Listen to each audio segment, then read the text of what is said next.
안녕하세요. 목회데이터 연구소 대표 지용군입니다. 이렇게 영상으로 뵙게 돼서 반갑습니다. 네, 이번 조사 결과 좀 주목되는 거는 이민교회가 한국교회보다는 좀 더 현장 예배 중심인 게 강했습니다. 근데 특히 이제 한국 같으면 젊은 사람들이 이제 온라인 쪽도 좀 많이 관심이 있는데, 여기는 젊은 사람들도 현장 예배에 대한 의존도가 되게 높았습니다. 그래서 현장 예배에 대한 회복도도 한국교회보다는 한 10%포인트 더 앞섰고요. 그런 현상을 좀 보이고 있네요. 그 다음에 또 하나는 한국계도 물론 그렇긴 한데, 이번 조사에서 특징적인 거는 고령층들이, 이민교회 고령층들이 교회에 대해서 혁신과 변화 요구가 좀 있습니다. 근데 참 아이러니한 건, 보통 혁신과 변화 요구를 하는 것은 20, 30대 젊은 사람들이 주로 많이 하게 되는데, 근데 이번 조사 결과는 이민교회 노인분들이 더 상대적으로 더 높은 요구를 하고 있어요. 그래서 이걸 좀 가만히 생각해 보니까, 아무래도 이민교회 노인분들은 교회 리더십 그룹들이고, 그 다음에 이민자가 줄고 유학생이 주니까 점점 더 이분들은 심리적으로 우리 당대가 마지막 아닌가, 이런 생각을 갖고 계시기 때문에, 그래서 그 위기의식을 갖고, 야, 우리 교회가 좀 변하지 않으면 안 되겠다, 우리가 혁신해야겠다, 이런 인식들이 좀 강해서 이런 게 아닌가, 이런 생각이 좀 들었습니다. 또 하나, 이제 한인교회가 앞으로 어떻게 될 거냐, 그 전망에 대해서 좀 물어봤어요. 근데 본인이 소속한 교회는 성장할 거라고 생각하고 있습니다, 앞으로. 그런데 한인교회 전체적으로 보면은 쇠퇴할 거라는 인식이 높은 거예요. 어떻게 보면 양가감정이죠.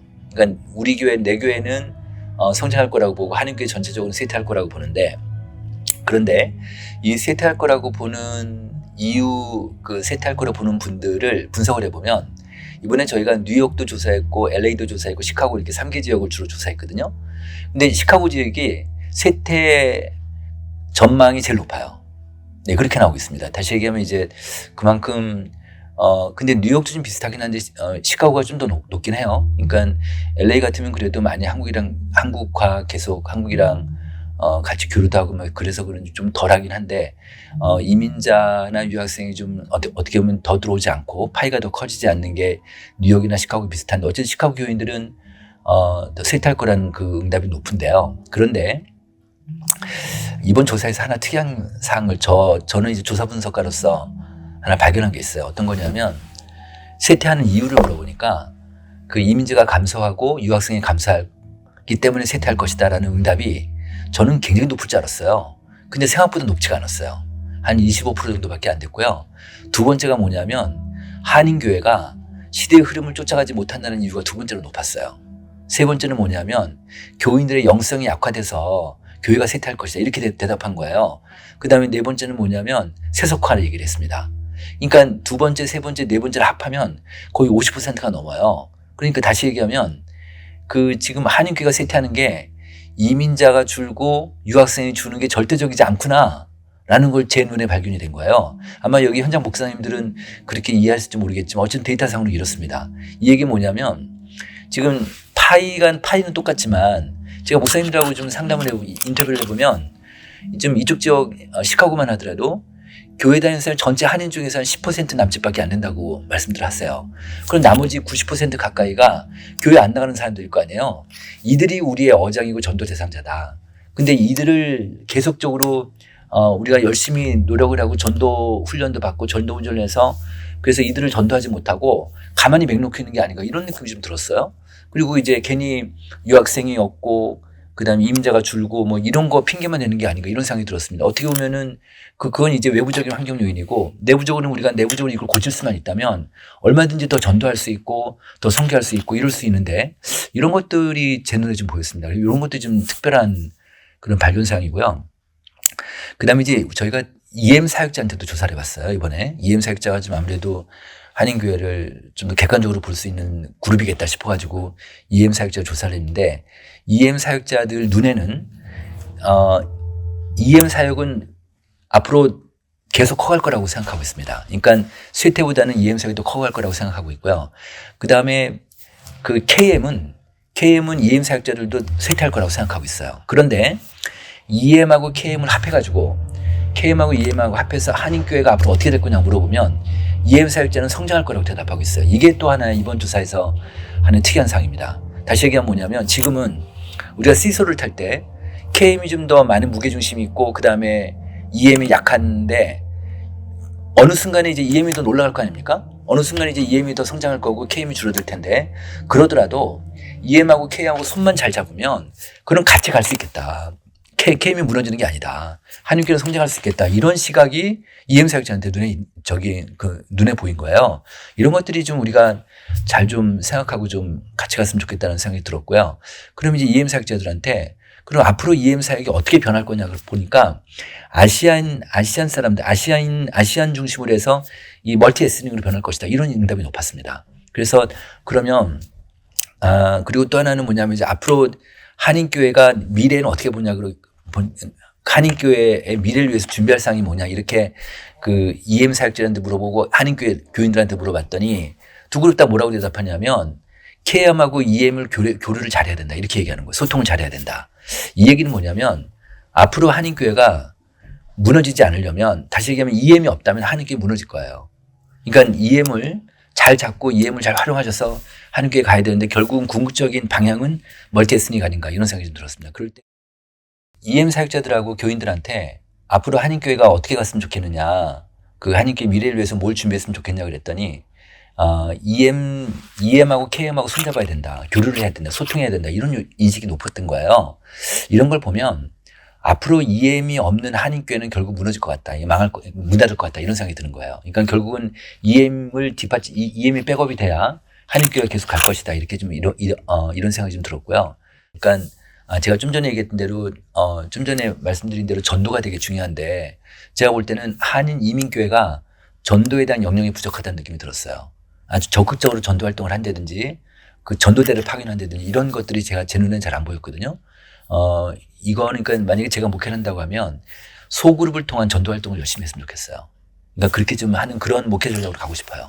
다시 얘기하면 소그룹이 굉장히 탄탄한 그러니까 지금 한국교회하고 이민교회하고 소그룹 비교를 해보면 소그룹을 속해 있고 소그룹 활동하는 거는 이민교회가 꽤 잘해요. 그런데 얼마나 내실 있게 하느냐.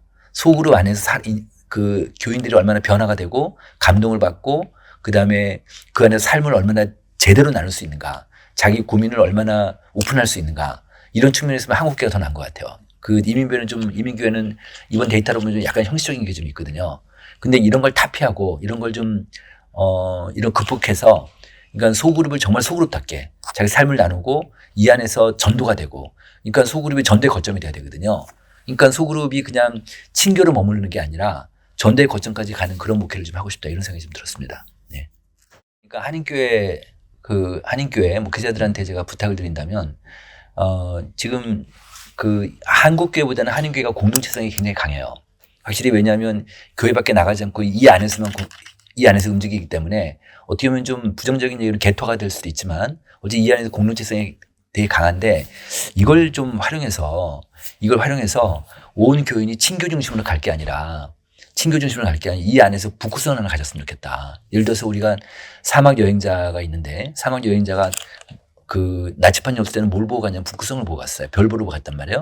온 교인이 어린아이부터 노인들까지 우리 교회는 뭐를 지향한다. 우리 교회가 지향점이 뭐냐. 이거를 교인들한테 심어주는 게 되게 중요하다.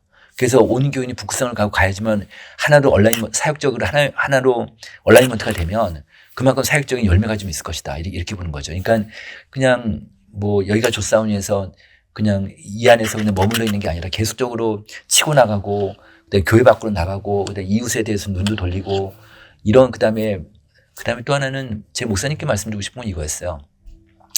그 기업에서 많이 쓰는 단어인데 스포츠 용어 중에서 그 농구 용어 중에서 피보팅이라는 단어가 있습니다. 피보팅은 어떤 뜻이냐면은 한쪽 발은 가만 놔두고 한쪽 발은 축으로서 그냥 움직이지 않고 다른 한쪽 발은 그 자유자재로 움직이면서 공을 튀기는 그런 농구 용어거든요. 피보팅이 필요하다. 예를 들어서 우리는 변하지 않는 복음을 급속하게 변하는 세상에 전달해야 되는 그런 사명이 있지 않습니까? 그러려면 이 복음 하나는 붙들되 나머지는 다 바꿀 수 있다. 이런 측면에서 이런 변화와 이런 것들이 되게 중요한데 이런 것들을 교회 리더십 중심으로 해서 이렇게 계속적으로 좀 추진하고 혁신하고 변화하는 그런 교회가 됐으면 좋겠고 특별히 전도 활동에 정말 좀 올인하는 그런 게 되면 파이가 이거밖에 없더라도 분명히 이 안에서 넌크리스찬들이 너무 많기 때문에 이들을 얼마든지 교회 안으로 끌어들 수 있는 그런 그 기회가 있지 않겠냐 이렇게 좀 보고 있습니다. 저희 연구소는 2019년도에 시작을 하게 됐는데요. 교회 목회자들한테 긍정적인 평가를 어느 정도 받고 있습니다. 그러니까 매주마다 데이터가 나가면서 한국교회 어떤 그때그때 지표들을 계속 보여주면서 이런 말이 있어요. 예상되는 위기는 현실화되지 않는다. 이런 말이 있습니다. 다시 얘기하면 위기를 예상할 수 있으면 그런 미리 그 사회적 주체들이 대응하기 때문에 그 위기가 예상대로 안 간다는 거예요. 저는 한국교회가 제발 그러길 바라고 이민교회가 그러지 않길 바라는데 다시 얘기하면은 제가 이런 데이터를 통해서 위기를 계속해서 보여줌으로 인해서 이런 문제를 보여줌으로 인해서 이 교회들이 미리 대응할 수만 있다면 그러면 더 망하지 않을 거 아니에요. 오히려 더 성장할 수도 있고 측면에서 보면 전체적으로 보면 하락이 되겠지만 이민교회도 마찬가지고 한국교회도 마찬가지고 그 하락하는 거를 저희 연구소가 조금이라도 늦출 수 있고 막을 수 있으면 참 좋겠다. 그런 기능을 하고 싶다. 이런 생각을 좀 들고 있습니다. 네. 감사합니다. 네.